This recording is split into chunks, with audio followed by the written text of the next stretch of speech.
Hola a todos, bienvenidos a un nuevo vídeo en mi canal de YouTube Antón GF. Soy Antón García Fernández y en esta ocasión les hablo desde la pequeña localidad de Pittsboro, en el estado de Carolina del Norte, a donde he venido a pasar unos días con la familia de mi esposa, y en este tiempo he preparado un vídeo que voy a grabar ahora y que se va a encuadrar dentro de la serie Tintín y Hergé, esa serie en la que ofrecemos comentarios críticos acerca de todas y cada una de las aventuras de Tintín y también acerca de otros aspectos de la obra y de la vida de su creador, el gran dibujante belga Hergé. Y precisamente lo que vamos a hacer es crear o iniciar una subserie dentro de Tintín y Hergé en la que hablaremos acerca de la biografía de Georges Remy, de la biografía de Hergé, porque creo que poner en contexto las aventuras de Tintín en el contexto histórico, en el contexto social, es muy importante, pero también lo es poner algunos de los sucesos vitales de Hergé en su contexto. Creo que también reviste su importancia, teniendo en cuenta que además muchos de esos sucesos tuvieron relación con su obra y se vieron reflejados precisamente en su obra. Así que en estos breves apuntes biográficos sobre Hergé, eso es lo que vamos a tratar de hacer. Ofrecer una mirada acerca de aquellos momentos de la vida de Hergé que son importantes desde el punto de vista de su obra. Y en esta primera entrega de estos breves apuntes biográficos sobre Hergé vamos a hablar de la biografía de Hergé antes del nacimiento de Tintín, es decir, desde 1907, cuando nace el propio Hergé, hasta más o menos 1928, poco antes de que en enero de 1929 saliese a la luz la primera aventura de Tintín, que, como ustedes saben, es Tintín, el país de los soviets. Siempre me ha fascinado, la verdad, la biografía de Hergé, cómo su vida personal se infiltra en su obra, cómo las aventuras de Tintín son en gran parte reflejo de muchos de los sucesos históricos del siglo XX. Su vida, la de Hergé, transcurrió a través de 9 décadas diferentes de ese siglo. No es que Hergé muriese con 90 años, pero sí es cierto que vivió a lo largo de 9 décadas diferentes del siglo XX. Y a mí me parece que cuando hablamos de obras literarias, obras de cualquier tipo, hablar del autor es un aspecto siempre importante. Cuando la teoría de la recepción literaria de Roland Barthes y de otros decretó la muerte del autor de manera muy famosa, ¿no?, en muchos de sus escritos, yo creo que esto no era más que una exageración, una boutade en cierto sentido, que incidía en su enfoque en el texto y en la recepción por parte de los lectores. Pero esto de que el autor ha muerto evidentemente falla si nos acercamos a la literatura desde un punto de vista racional. No podemos obviar la figura de esa persona que crea los materiales literarios, y en el caso de Hergé yo creo que es imposible apreciar su obra en toda su profundidad, en toda su complejidad, sin tener en cuenta las peripecias vitales del autor, que son peripecias vitales siempre interesantes, a veces contradictorias, pero muy reveladoras cuando se trata de analizar su obra. En este sentido, siempre me ha sorprendido el relativamente escaso número de biografías que se han publicado sobre Hergé, aunque es cierto que la mayor parte de los libros críticos que se pueden consultar sobre Tintín, que son muchos y en varias lenguas diferentes, suelen ahondar en la biografía de Hergé en mayor o menor medida. Ya en los años 50 salió a la luz el estudio biográfico pionero de Paul Vendôme, Le Monde de Tintin, el mundo de Tintín, y aunque hay otros textos biográficos interesantes que se han ido publicando a lo largo de los años, por ejemplo, Hergé Portrait biographique, el retrato biográfico de Hergé por parte de Thierry Smolderen y de Pierre Sterckx. Es un libro interesante. A mí me parece que hay tres biografías que para mí son fundamentales, ¿no? Y es una trilogía biográfica que a mí me gusta mucho y a la que yo siempre recurro cuando se trata de hablar de la biografía de Hergé, cuando se trata de hablar de la obra de Hergé. Para comenzar, este libro que aquí tengo, en traducción inglesa, en inglés se titula Hergé, The Man Who Created Tintín, Hergé, el hombre que creó a Tintín, pero realmente es una biografía escrita por Pierre Asselin, simplemente bajo el título de Hergé en el original francés. Libro realmente muy interesante y creo que, no estoy seguro, pero creo que también traducido al español. Después tenemos de Benoît Peters, Hergé, fils de Tintin, que es una obra que utilizo mucho cuando se trata de preparar los vídeos de esta serie Tintín y Hergé. Hergé, hijo de Tintín, de Benoît Peters. Y también tenemos la biografía, para mí muy interesante, del inglés Michael Farr, que se llama The Adventures of Hergé, Creator of Tintín, las aventuras de Hergé, creador de Tintín. Y esta última, de hecho, difiere de las demás por su concepción más bien temática que cronológica, pero es una biografía interesante porque supone un acercamiento un tanto diferente a la vida de Hergé, también desde un punto de vista artístico, desde un punto de vista de su obra, que es algo que a mí siempre me interesa especialmente. Los orígenes de Tintín, creo yo, hasta cierto punto, hay que buscarlos en los años de infancia y en los años de juventud de Hergé, entre su nacimiento y ese enero de 1929, cuando nace Tintín en las páginas del Petit Vingtième. Las experiencias vitales de Hergé hasta ese instante, en el que no contaba con más de 21 años, determinarán, en mi opinión, al primer Tintín, sobre todo el primer Tintín, porque por supuesto la serie y el personaje va evolucionando y el universo creado por Hergé va evolucionando a lo largo de las décadas. Pero ese primer Tintín, el Tintín de los soviets, del Congo, de América, etc., es un Tintín muy influido, muy determinado por la experiencia vital de Hergé hasta ese momento. ¿Y cómo fueron esas primeras 2 décadas, esos primeros 20 y pocos, 21 años de la vida de Hergé?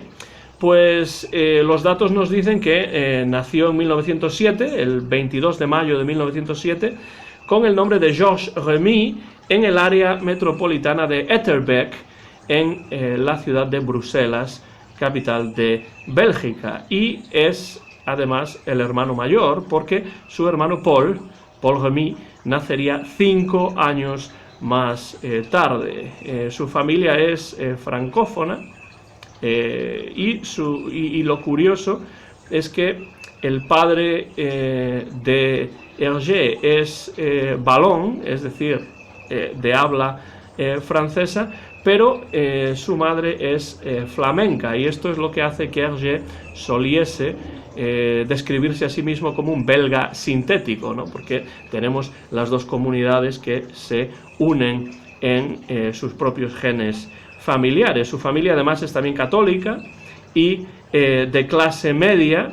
La madre es ama de casa, el padre es empleado en una fábrica y es una familia en la que además rara vez se demostraba el cariño de una forma pública. No es que no hubiese cariño, no es que no hubiese amor por los hijos y sentimiento familiar, pero esto es algo que se mantenía dentro de del círculo familiar, dentro de la casa. No se demostraba en público y en muchos casos tampoco se demostraba a los hijos de una manera muy directa.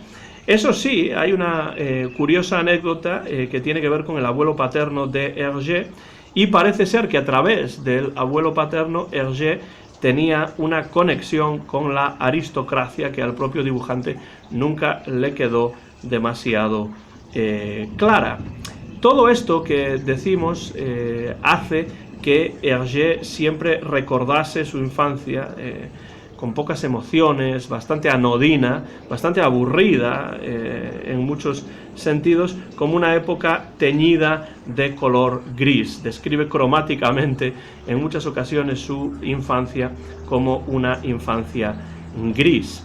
Pero desde pequeño la personalidad de Hergé comenzó a adquirir ciertas características que resultarían fundamentales para su futura profesión como creador de cómics. Algunas de estas características son interesantes y hay que comentarlas. Desde siempre Hergé fue un niño muy observador, le gustaba mucho observar, cosa muy necesaria cuando se trata de la creación artística, de la literatura, de los cómics.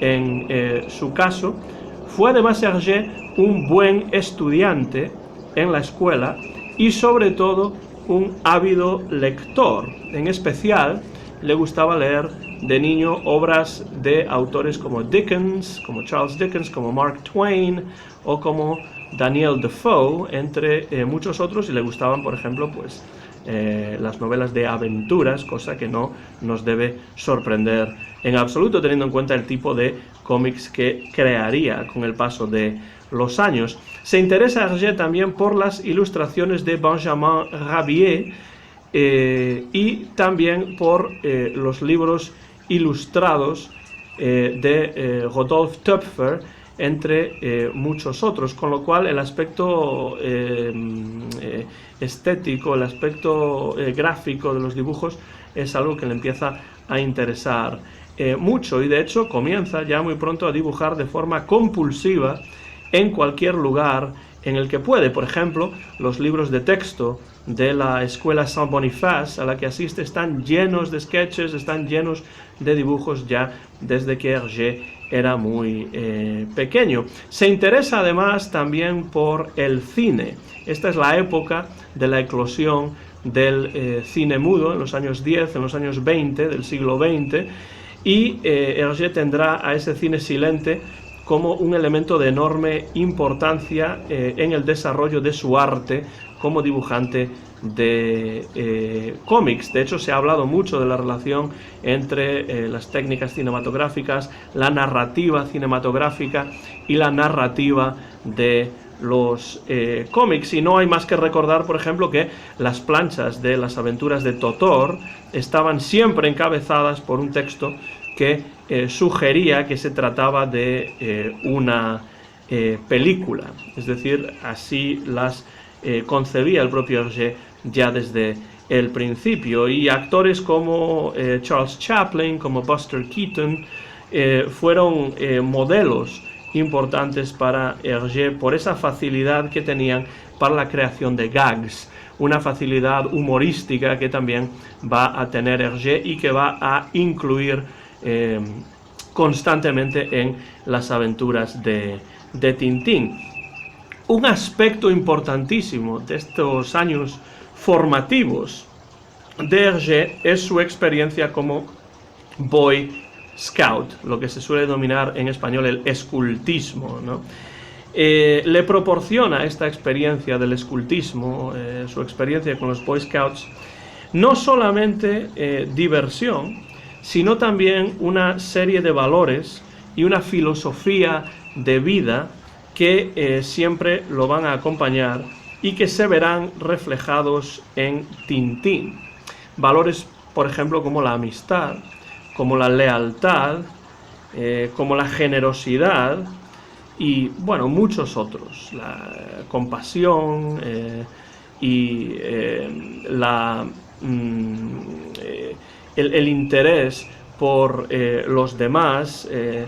Y además con los Scouts, el joven Georges va a viajar a varios países, como por ejemplo Suiza, Italia, Austria e incluso España. En cierto momento cruzó los Pirineos y llegó a poner sus pies en España en estos primeros años con sus compañeros Boy Scouts.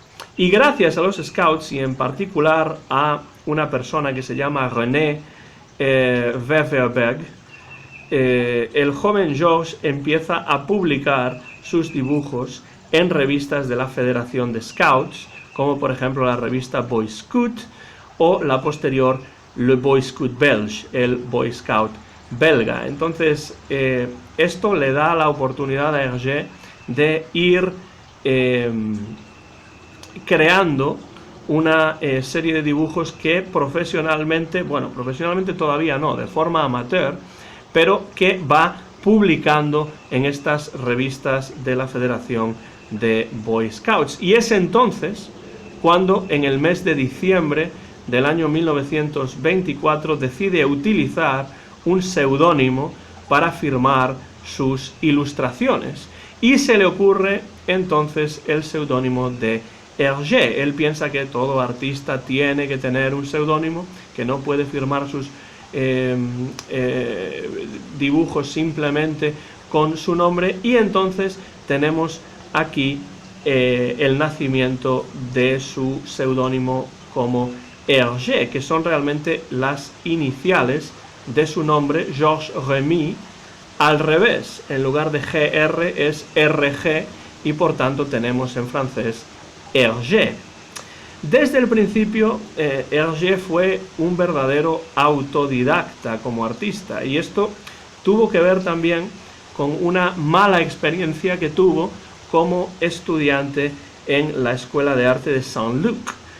Y esta mala experiencia que tuvo le hizo tomar la decisión de continuar su aprendizaje como artista, como dibujante, como ilustrador, por su cuenta, sin asistir a ningún tipo de clases de arte.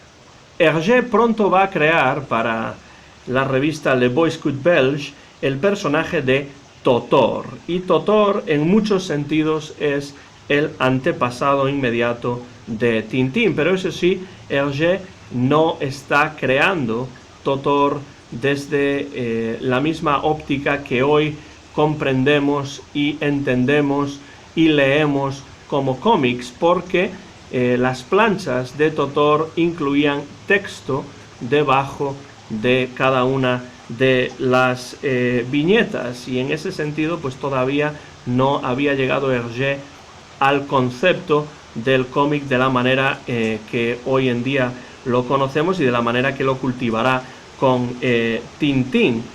Pero a pesar de que las planchas contenían texto debajo de cada una de las viñetas para explicar lo que se veía en las imágenes, sí es cierto que Hergé no tardará en incluir también palabras dentro de los propios dibujos, signos de admiración y otros elementos gráficos como las onomatopeyas, por ejemplo, y verbales, con los que continuaba experimentando. Es decir, es casi como un trabajo en progreso, como se dice en inglés, a work in progress, en el caso de Totor, para finalmente llegar a lo que Hergé haría con Tintín. El contenido, por cierto, de las aventuras de Totor tenía que ver con el mundo que conocían los lectores de la revista.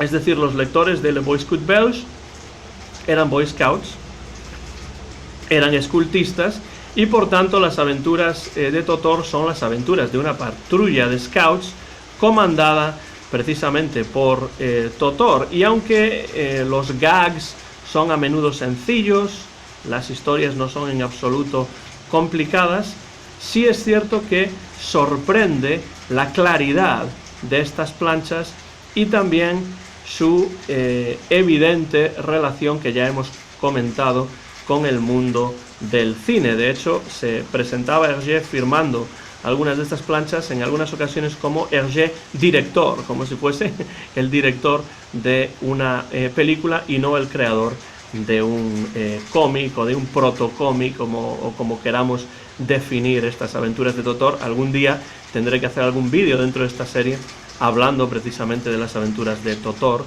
que se pueden encontrar fácilmente en los Archives Hergé, los archivos Hergé. El primer volumen de los mismos está de hecho traducido al español y se puede encontrar en traducción española, quienes estén interesados en leer estas aventuras de Totor. La creación de esta serie, la de Totor, era en cierto modo un hobby, ¿no?, para Hergé. No era una creación que él se tomase como algo profesional, pero le servía para que por el momento fuese desarrollando ciertas ideas.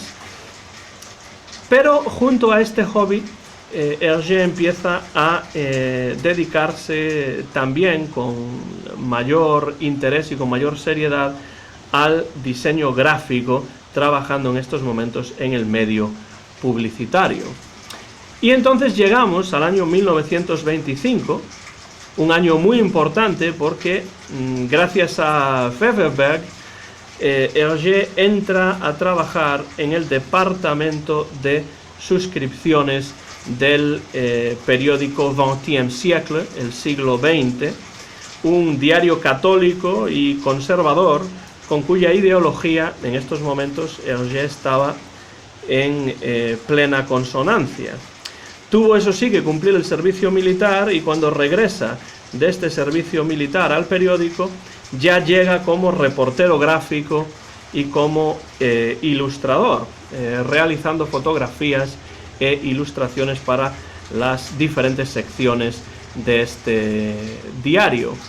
Es importante que empiece a trabajar de una manera ya más profesional Hergé como ilustrador, como diseñador gráfico, pero también es muy importante su llegada al 20e siècle, porque allí Hergé entraría en contacto directo con una persona controvertida que ejercería una influencia muy profunda en el joven dibujante bruselense. Me refiero al director del periódico, al director del 20e siècle, el padre Norbert Vallée.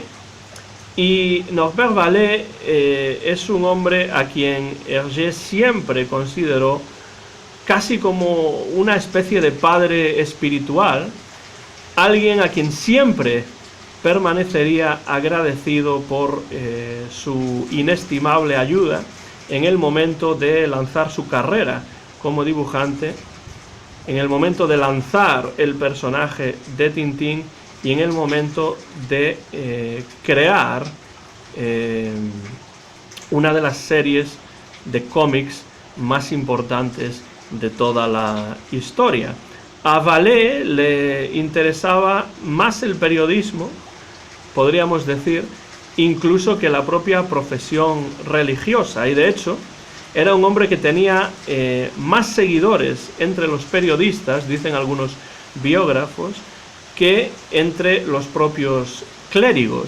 Pero lo cierto es que tras la Primera Guerra Mundial, Vallée tomó las riendas del 20e siècle y desde sus oficinas en la avenida Bischofsheim se convirtió muy pronto en uno de los diarios de mayor tirada de toda Bélgica. Era un periódico que estaba en problemas de circulación, en problemas económicos incluso, y la llegada de Norbert Vallée va a cambiarlo todo de una manera muy importante para el diario y posteriormente también para Hergé.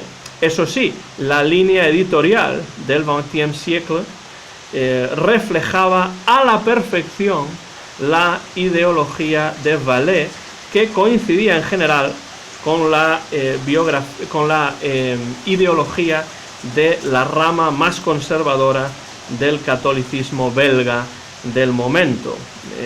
Era el 20e siècle, según su propia definición, un diario católico de doctrina e información, es decir, aunaba la información con también la doctrina. Evidentemente todos los diarios tienen su ideología y profesan su ideología, pero en este caso tenemos no solamente la información, no solamente la ideología tampoco, sino la idea de doctrina en el caso del 20e siècle. Y desde un punto de vista ideológico, el periódico profesaba, pues por ejemplo, un claro anticomunismo, que se notará por ejemplo en el viaje de Tintín al país de los soviets, una desconfianza de todo lo que tuviese que ver con los judíos, con los semitas, y también una enorme desconfianza de la masonería y un nacionalismo belga a ultranza. A finales del año 1923, Vallée tuvo la ocasión de viajar a Italia.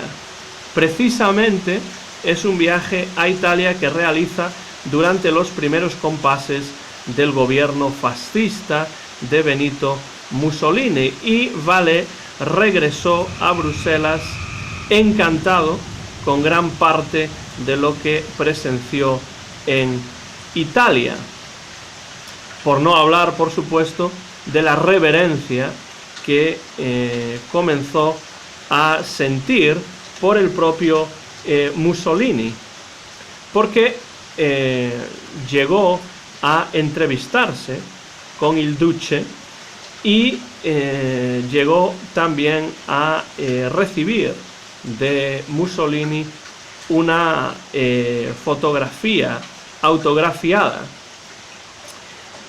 Y entonces, evidentemente, este viaje a Italia fue uno de los momentos cumbre de la vida de Vallée. Siempre recordaría ese viaje a Italia, siempre guardaría con celo esta fotografía dedicada de Benito Mussolini, que expondría en su propio despacho del periódico.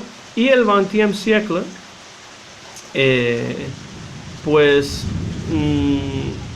cambiaría de una forma muy evidente su imagen del régimen de Benito Mussolini. Al principio el periódico no veía ese régimen con demasiados buenos ojos, pero después de ese viaje de Vallée a Italia cambia totalmente la línea editorial del XXe siècle en cuanto al fascismo mussoliniano, y siempre emanando, siempre evidenciando una clarísima desconfianza de la democracia parlamentaria. Vallée no tardó en comenzar a exaltar ciertos aspectos del fascismo de Mussolini, y el propio Vallée escribiría, de hecho, un par de libros. Uno de ellos se titula Belgique et Rhénanie, quelques directives d'une politique, del año 1923, es decir, Bélgica y Renania, algunas directivas de una política, y Le Commerce Force Nationale, el comercio fuerza nacional, del año 1924. Y en estos libros Vallée resume perfectamente su ideología ultraconservadora, hablando, por ejemplo, y desde un punto de vista ya muy exaltado en este sentido, de la necesidad de crear una federación entre Bélgica y el territorio de la Renania. Es muy interesante leer este libro, Belgique et Rhénanie, Bélgica y Renania, y compararlo con cómo a partir de finales de 1923 los artículos escritos por el propio Vallée y por otros en el XXe siècle exaltan cada vez más el fascismo de Mussolini, que Vallée pudo ver en primera persona durante su viaje a Italia. Más allá de la ideología de Vallée, lo que es cierto es que el padre, el eclesiástico, ejerció una influencia extraordinaria y constante en estos años de formación de un Hergé que era todavía bastante impresionable. No solamente le dio una oportunidad profesional, sino que actuó además como mentor, casi como figura paterna y paternalista, animándole a leer, animándole a documentarse lo máximo posible, a mejorar todavía más su educación, siguiendo, por supuesto, la línea ideológica que iba en consonancia con la del propio Norbert Vallée, e incluso se internó en su vida personal, aconsejando a Hergé en cuestiones relativas a su vida privada y llegando a actuar prácticamente de celestino en cierto momento, favoreciendo que iniciase una relación con su secretaria personal, con la secretaria personal de Vallée, que era Germaine Kikens, que acabaría convirtiéndose en la primera esposa de Hergé. Profesionalmente puede decirse que Vallée dio a Hergé, en términos taurinos, la alternativa, confiándole una tarea que acabaría siendo decisiva para su carrera. Hergé ya había contribuido a innumerables ilustraciones para varios de los suplementos del XXe siècle. Por ejemplo, un suplemento que se llamaba Votre 20e Madame, probablemente dirigido a las mujeres. También Le XXe siècle artistique et littéraire, el siglo XX artístico y literario, claramente un suplemento sobre arte y literatura. Pero en 1928, y esto es muy importante, a Vallée se le ocurrió una idea que a él le pareció brillante. Su concepto, el de Vallée, había sido siempre que la educación suele funcionar mucho mejor cuando se instruye a través del entretenimiento. Esto no es más que el tópico latino del prodesse et delectare, ¿no? Es decir, enseñar deleitando, ¿no?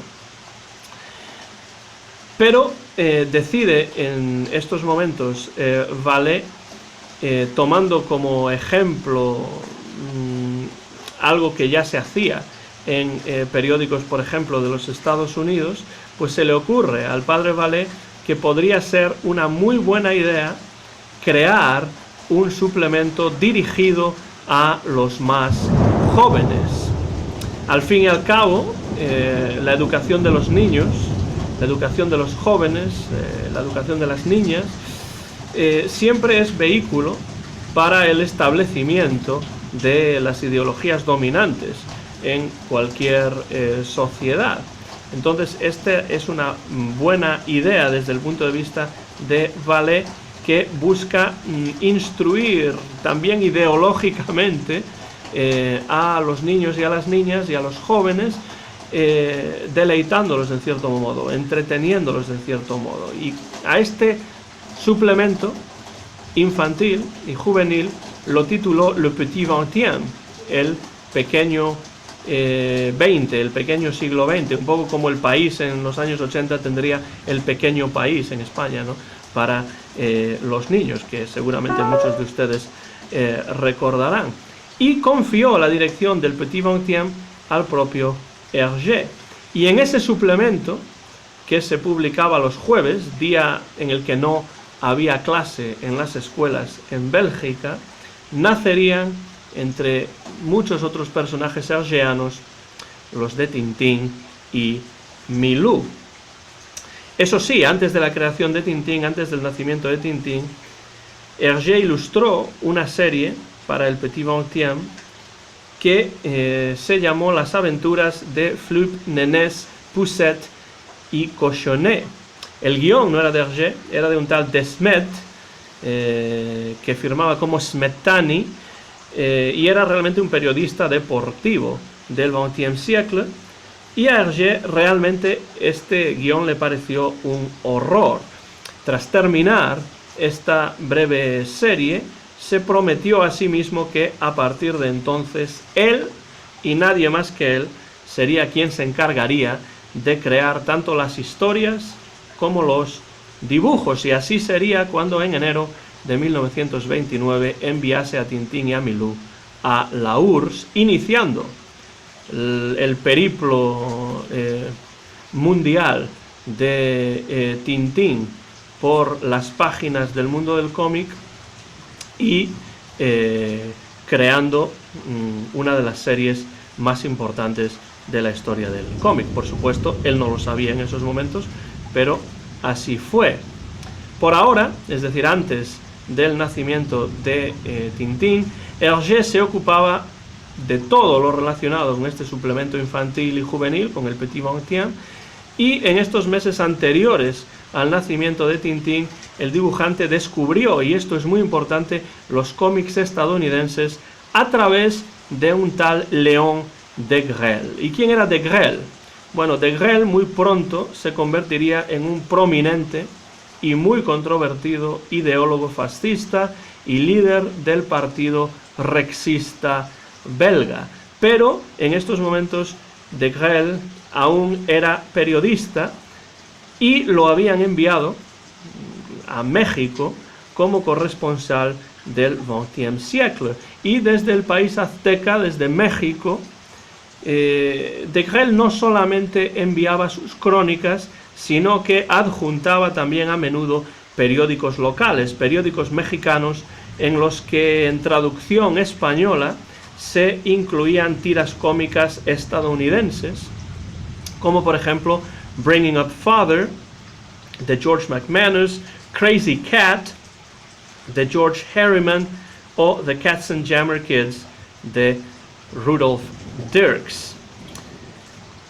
¿Por qué son importantes estas tiras cómicas estadounidenses? Pues porque la estética de estas tiras, sobre todo la de George McManus, Bringing Up Father, la estética que estaba basada en la sencillez, que estaba basada en la claridad, es una estética que ejercería una profunda y definitiva influencia en Hergé cuando él se pusiese a crear a Tintín y a crear a su vez eso que posteriormente los críticos darían en llamar la ligne claire o línea clara. Los antecedentes, entre otros, de esa ligne claire hay que encontrarlos en estos cómics estadounidenses en los que la sencillez y la claridad de la imagen, la sencillez y la claridad estéticas tenían una importancia enorme, y con eso se quedó Hergé, y muy pronto utilizaría esos recursos, esas técnicas, entre otras, para crear al personaje de Tintín. Pero eso ya es otro capítulo de estos breves apuntes biográficos sobre Hergé. Hemos llegado al año 1928, justo antes del nacimiento de Tintín, con un Hergé que tiene 21 años y que está todavía experimentando, está todavía trabajando en la creación de un nuevo medio de expresión como es el cómic. Trataremos el nacimiento de Tintín y los años 30, importantísimos dentro de la vida y de la obra de Hergé, en la próxima entrega de estos breves apuntes biográficos sobre Hergé dentro de la serie Tintín y Hergé. Por ahora terminamos este vídeo, que se ha visto en cierto momento interrumpido por esta tormenta que aquí ha caído sobre Pittsboro, North Carolina. Estoy sentado en el porche delantero de la casa de mis suegros aquí en Carolina del Norte, y bueno, pues ese ruido de fondo que se escucha y a veces se veía la imagen probablemente más oscura tiene que ver con esta intempestiva tormenta que nos ha sorprendido mientras estábamos grabando este vídeo. Dejen comentarios si les parece bien en la parte de abajo del vídeo, diciéndome qué les ha parecido el contenido de esta primera entrega de los breves apuntes biográficos de Hergé, y también, si quieren, pues algunos comentarios acerca de qué aspectos de la vida de Hergé a ustedes les parecen más interesantes y sobre qué aspectos les gustaría que me concentrase en las siguientes entregas de estos breves apuntes biográficos sobre Hergé. Por ahora me despido, soy Antón García Fernández, mío es el copyright de este vídeo, que se ha grabado en Pittsboro, Carolina del Norte, en los Estados Unidos de América, a principios del mes de junio del año 2021. Muy pronto se va a poder ver este vídeo en mi canal de YouTube, Antón GF. Muchas gracias por la atención como siempre, muchas gracias por los comentarios, y hasta la próxima ocasión en mi canal de YouTube, Anton GF dentro de la serie Tintín y Hergé.